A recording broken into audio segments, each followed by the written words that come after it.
The Journey Back to the Hills. Come and listen to a story about a man named Jed. He was a poor mountaineer who barely kept his family fed. And then one day he was shooting at some food, and up through the ground come a bubbling crude Oil, that is. black gold. Texas tea. Well, the first thing you know, old Jed is a millionaire. The kinfolk said, "Jed, move away from there." They said, "California is the place you ought to be." So they loaded up the truck, and they moved to Beverly Hills, that is. Swimming pools. Movie stars. The Beverly Hillbillies. The sun rose over the grand mansion in Beverly Hills, but inside, the atmosphere was thick with a mountain-sized misunderstanding. Granny was in a state of high alarm, her voice echoing through the marble halls as she searched for Jed. She was convinced that a mountain lion was at Jethro. Granny insisted that if someone were to tell her that Jethro had had a mountain lion, she would tell them it is true. She had sent Jethro to the roof cellar, and when he did not come back, she went to see what was keeping him. And there stood a great big mountain lion licking his chops. She was certain he had her baby boy right out from under his arm. Jed, ever the voice of calm reason, looked out the window and asked if the truck was gone. Granny snapped back that mountain lions do not eat trucks because they eat flesh eaters.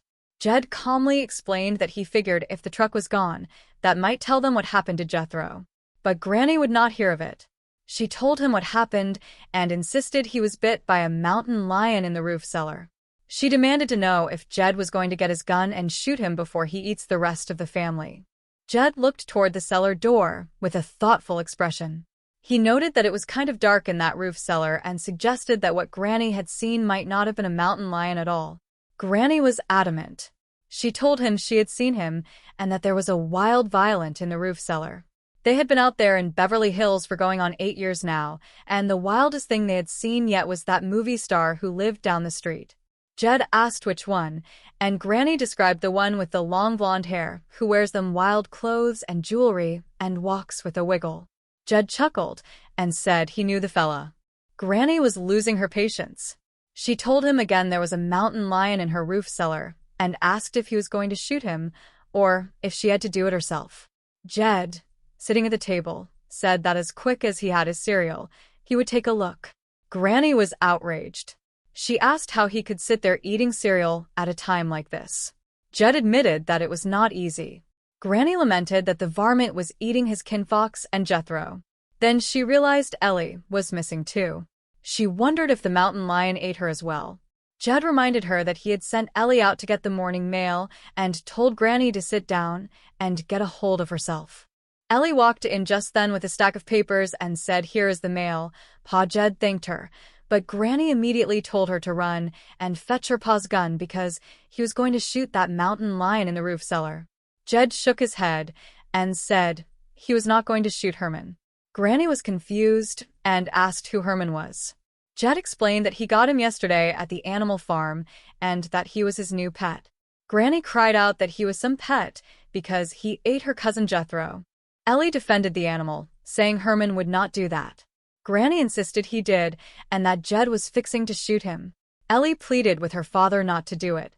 Jed sighed and told the kid to do what she had to do, because kinfolks comes ahead of Herman. Ellie looked at him with big eyes and said she was not going to do it, and asked if he was. Jed looked at his breakfast and said it looked like the only thing he was not going to do for sure was eat this cereal. Ellie smiled and said she would give it to Herman because he loved it. She called out for Herman to come get his breakfast. Granny retreated in horror, shouting that she would bring no man-eating beast in here. Ellie tried to assure her there was no man-eating beast, but Granny told her to take him out. She ordered that vicious killer out of her kitchen. Ellie led Herman away, and Granny turned back to Jed, insisting that she had seen a man-eating beast. Jed told her that if she would fetch him another bowl, she would see a man eating cereal. As they sat, Jed looked through the mail and noticed they had been sent the latest copy of the Silver Dollar City News. Granny asked who sent it, but Jed said it did not say. Then he let out a whistle and said, "Well, doggy, guess who's getting married?" Granny asked who, and Jed revealed it was Alverna Bradshaw's daughter. Granny was shocked, calling her Big Mouth Bradshaw. She could not believe the homiest girl in the hills had got herself a fella. Jed said it seemed that way and showed her the paper where it was in black and white. Granny became very distressed. She asked if Jed realized what this means. Jed joked that it means he was not going to eat his cereal, but Granny was serious.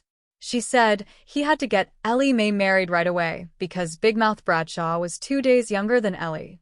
If she got married before Jed's daughter, Granny said they were going to be disgraced. Jed did not think so, but Granny insisted that Ellie would die of shame, and even Jethro, a boy with a lot of pride, might leave home. Jed pointed out that Jethro would not leave as long as they had victuals there. Granny declared it was no joking matter. She insisted they had to take Ellie back to the hills and get her married right away. She said there was no time to lose. When Jed asked why the hills, Granny explained it was because that is where the men are the marrying kind. Jed wanted to finish his breakfast, but Granny was on a mission to settle the matter right now. She told Jed to go next door and ask Mr. Drysdale if he would keep an eye on the place if they went back. Just then, Jethro walked in, looking quite different. Jed asked where he had been, and Jethro proudly announced he had been to college. He said it was his first day, and that he had fallen in with a college crowd that made him realize how much he had been missing. Even though he had graduated 6th grade, he felt there was still more he could learn. Jed said he was proud of him. Jethro described the fellas as a nice bunch and very smart. Jed asked if any of them were unmarried, and Jethro said all of them as far as he knew. Jed suggested he fetch home a whole bunch of them, so Ellie could take her pick. Jethro thought that was dandy. Meanwhile, at the bank, Milburn Drysdale was busy with international finance. He was buying $5 million in bullion and preparing to invest $85 million in Greek shipping and Dutch oil. His assistant, Miss Jane Hathaway, came in and said Granny wanted a favor. She explained they were going on a trip and wanted him to keep an eye on the house and take care of Ellie's critters. Mr. Drysdale flatly refused, stating he was a bank president and an international financier, not a caretaker or a zookeeper. He told Miss Jane to go tell Granny no. Miss Jane asked why he did not tell her himself. Mr. Drysdale admitted that while he had just invested $85 million by long-distance telephone, he could not afford to argue with those hillbillies because it was their $85 million. He hurried over to the Clampett house and found Granny ready to go. She told him they were going back to the hills to get Ellie Mae a husband.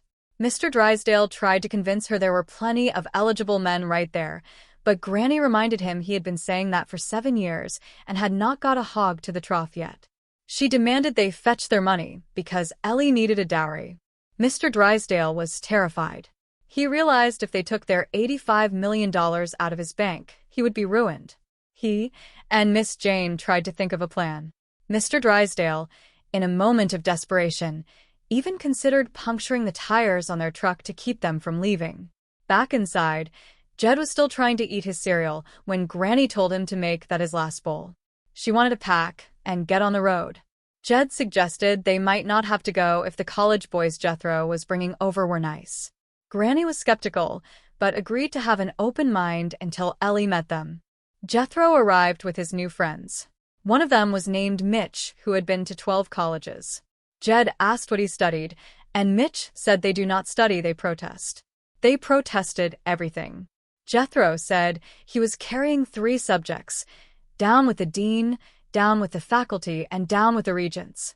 He claimed he was part of an academic revolution fighting for intellectual freedom.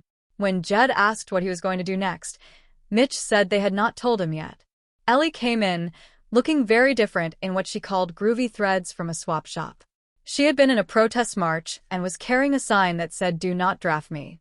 Jethro told them about a raid on the college cafeteria and how they were learning the 3 R's: rioting, raiding, and ransacking. He told Jed to get with it and swing a little. Jed decided it was time to leave. He told them to pack up because they were going home. Jethro protested, saying he was a college man and wanted to stay where he had intellectual freedom. Mr. Drysdale encouraged this, saying Jethro had great potential and he wished he had a boy just like him. Jed smiled and said he had him now. He decided they would leave Jethro with Mr. Drysdale while the rest of them went back to the hills. As they prepared to go, Jed looked at the world around him and knew that while Beverly Hills was grand, there was no place like home in the hills where the dogwood blooms in the spring.